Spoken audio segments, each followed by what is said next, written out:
let's make mashed potatoes the easy way. The first thing I do is rinse off the potatoes. Then I start peeling.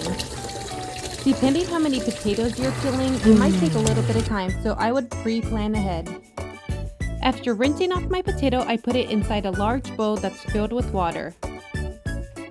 A tip is to put a container in the sink, that way it can catch most of the potato peel. It's nice to have little helpers. Rinse these. Now that all my potatoes are peeled, I'm going to rinse them off.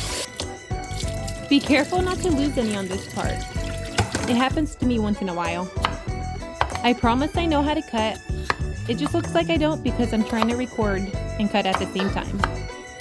Cutting your potato into thin slices will allow it to boil faster.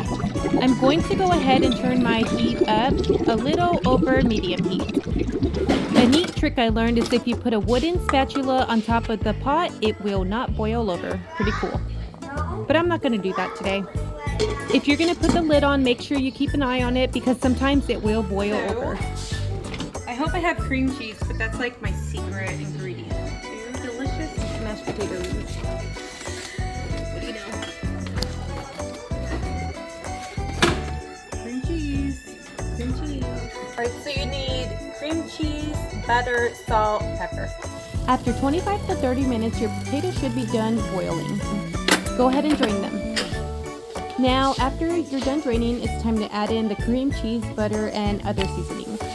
I don't really have an exact measurement. I just like to eyeball it and it's to taste. Let's go ahead and yeet that in there. Now it's time for salt, and again, I like to eyeball it. I couldn't find my pepper, so I had to look. I finally found the pepper, and I am now ready to mix it up with my little mixer. And now it's time to add a splash of milk to whatever consistency you would like it. And here is the finished product.